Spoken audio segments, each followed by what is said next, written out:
അസ്സലാമു അലൈക്കും. പ്രിയപ്പെട്ട കൂട്ടുകാരെ, നമുക്ക് എല്ലാവർക്കും അറിയാം, ഒരു കുഞ്ഞു ജനിക്കുമ്പോ അതിന് പ്രത്യേകിച്ച് ഒരു മതം ഉണ്ടാവാറില്ല.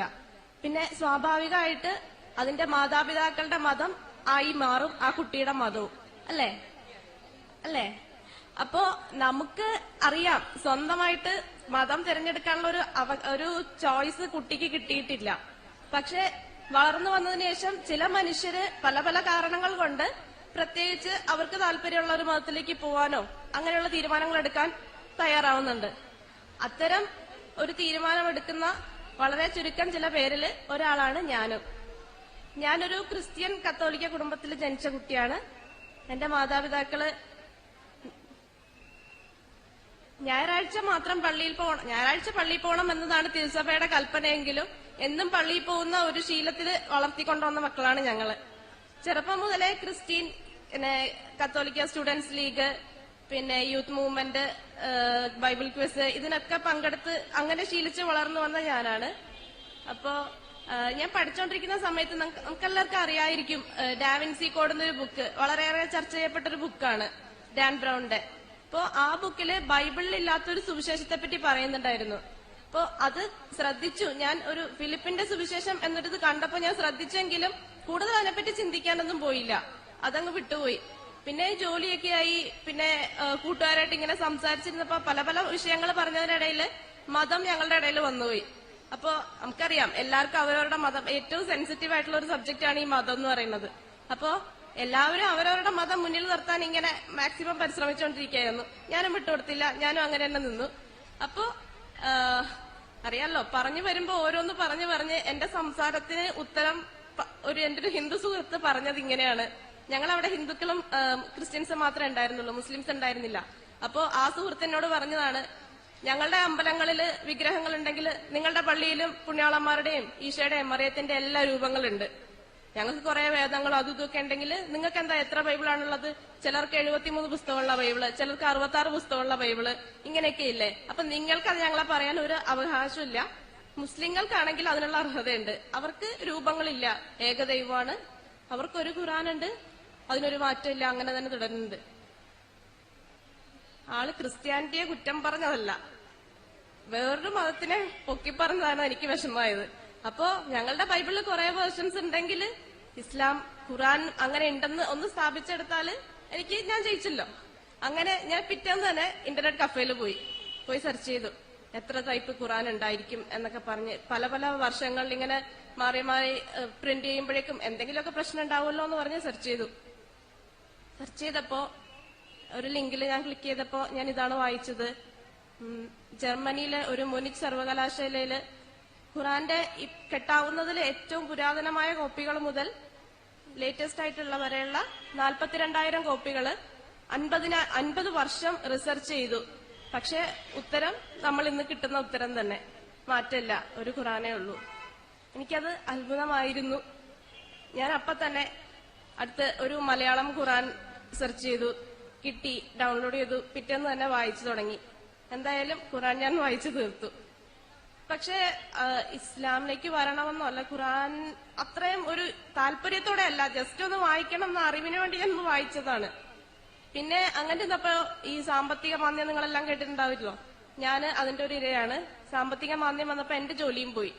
അപ്പൊ വീട്ടിലിരുന്ന് ഇനി അടുത്തൊരു ജോലിക്ക് വേണ്ടി വീണ്ടും സെർച്ചിങ്ങും ഒക്കെ ആയിട്ട് ഇങ്ങനെ തുടർന്നപ്പോ ഒരു സൈറ്റ് ലോഡ് ചെയ്യാൻ വരുന്ന ആ ടൈമിനിടയില് പെട്ടെന്ന് ഈ പണ്ട് വായിച്ച ഡാൻ ബ്രൗണിന്റെ ആ ബൈബിളിലില്ലാത്ത സുവിശേഷത്തിന്റെ കാര്യം ഓർമ്മ വന്നു.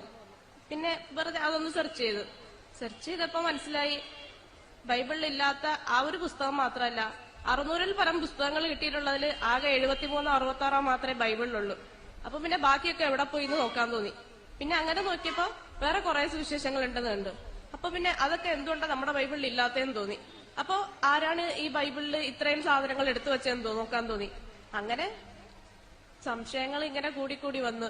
ബൈബിൾ എങ്ങനെ ഉണ്ടായി, എന്നുണ്ടായി, ആരെഴുതി, പലരെഴുതിയതാണെങ്കിൽ എങ്ങനെ ഒരുമിച്ചായി, ആരാണ് ഈ ഒരുമിച്ചാക്കേണ്ട പുസ്തകങ്ങൾ, ഇതൊക്കെയാണ് വേണ്ടതെന്ന് തെരഞ്ഞെടുത്തത്. അങ്ങനെ 4 സുവിശേഷങ്ങൾ മാത്രമേ ബൈബിളിലുള്ളൂ, ബാക്കിയുള്ളവ എന്ത് സംഭവിച്ചു, എന്തുകൊണ്ട് കത്തോലിക്കർക്ക് 73 പുസ്തകം, മറ്റുള്ളവർക്ക് 66 പുസ്തകം, ഇങ്ങനെ സെർച്ച് ചെയ്ത് അവസാനം എനിക്ക് മനസ്സിലായി, ഞാൻ എല്ലാം ഒന്നുകൂടെ ചിന്തിക്കേണ്ടിയിരിക്കുന്നു. ഞാൻ ആരാധിക്കുന്ന ദൈവം ഏതാണ്? എന്തുകൊണ്ടാണ് ഞാൻ ഞായറാഴ്ച പള്ളിയിൽ പോയി ഇത്തരം ഒരു ശുശ്രൂഷയിൽ പങ്കെടുക്കുന്നത്? എന്തിനു ഞാൻ രൂപങ്ങളോട് പ്രാർത്ഥിക്കുന്നു? ദൈവം ത്രിത്വേകാണോ? അങ്ങനെ അങ്ങനെ കുറെ സംശയങ്ങൾ ഉണ്ടായി. അവസാനം എനിക്ക് മനസ്സിലായി, ഇതൊക്കെ മനുഷ്യരുണ്ടാക്കിയ കാര്യങ്ങളാണ്.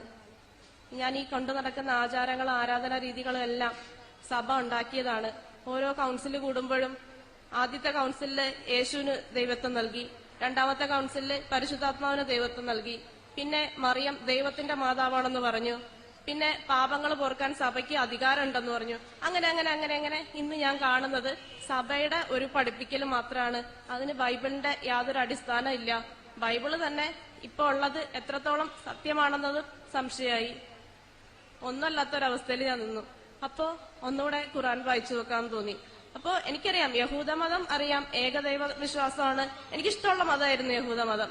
കാരണം യേശു യഹൂദനായിരുന്നു, അങ്ങനെയാണ് ജീവിച്ചു വന്നത്.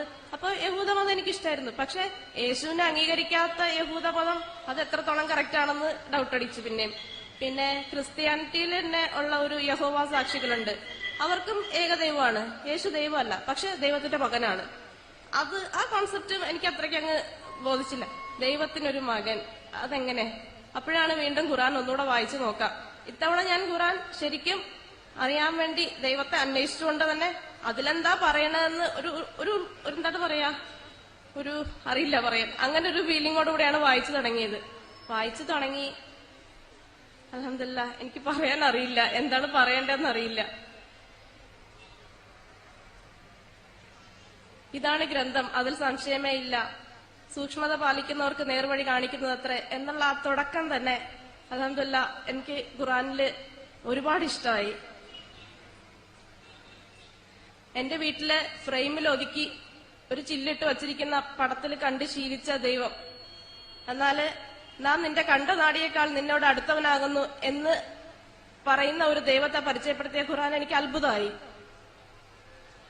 എന്റെ ദൈവത്തിന്റെ രൂപം എങ്ങനെയാണെന്ന് ഒന്ന് ചിന്തിക്കാൻ, ഇങ്ങനെ സകല ഈ പ്രപഞ്ചത്തെ എല്ലാം സൃഷ്ടിച്ച് നിയന്ത്രിച്ച് പരിപാലിക്കുന്ന ആ ദൈവം എങ്ങനെ ഇരിക്കും എന്ന് വെറുതെ ഒന്ന് ഊഹിക്കാമെന്ന് വിചാരിച്ചു നോക്കി.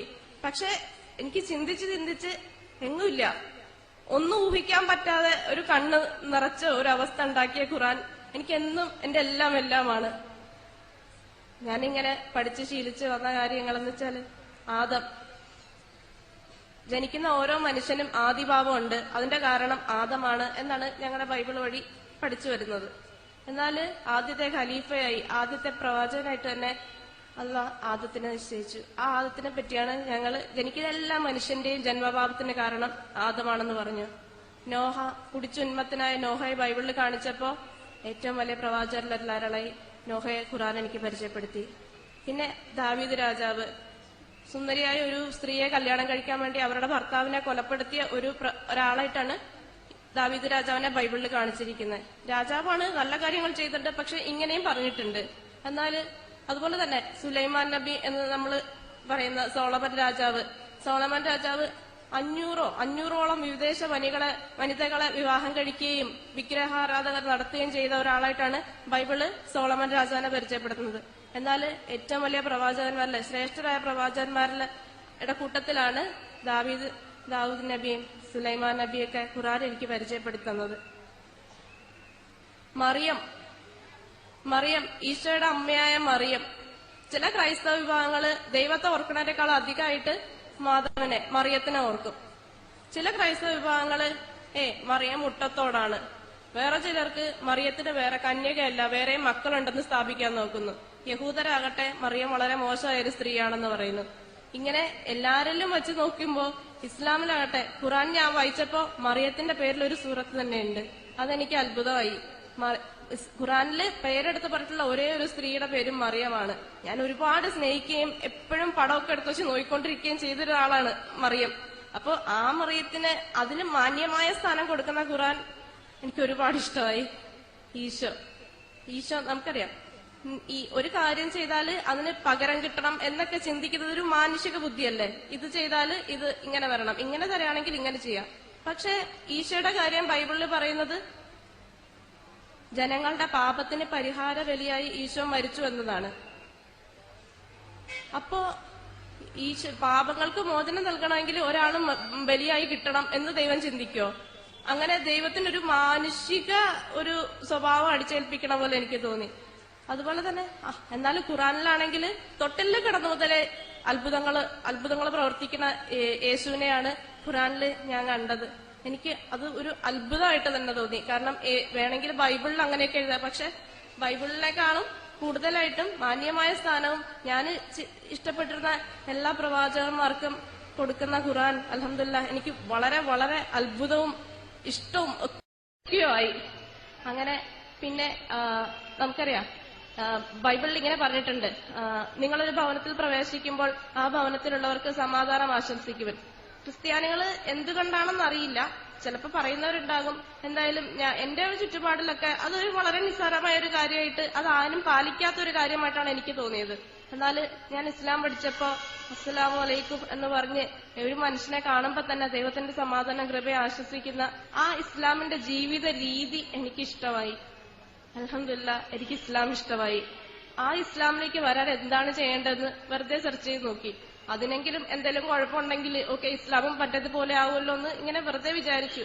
പക്ഷെ നോക്കിയപ്പോ ഒന്നുമില്ല, അള്ളാഹു അല്ലാതെ ആരാധ്യനില്ല, മുഹമ്മദ് അള്ളാഹുവിന്റെ റസൂലാണ് എന്ന് വിശ്വാസത്തോടെ ഏറ്റുപറയും പ്രവർത്തിക്കുകയും ചെയ്യുന്നതാണ് ഇസ്ലാമിലേക്ക് വരാനുള്ള രീതി എന്ന് കണ്ടതാണ് എനിക്കറിയില്ല ഏറ്റവും കൂടുതൽ എനിക്ക് കണ്ട നിമിഷം തന്നെ അൽഹംദുലില്ലാഹ് അതിനെ എങ്ങനെയാണ് അറബിയിൽ പറയേണ്ടതെന്ന് സെർച്ച് ചെയ്തു. അതിന്റെ അർത്ഥം നോക്കി, അത് പറയണമെങ്കിൽ എന്താ ചെയ്യേണ്ടതെന്ന് നോക്കി, വൃത്തിയായി പറയണം.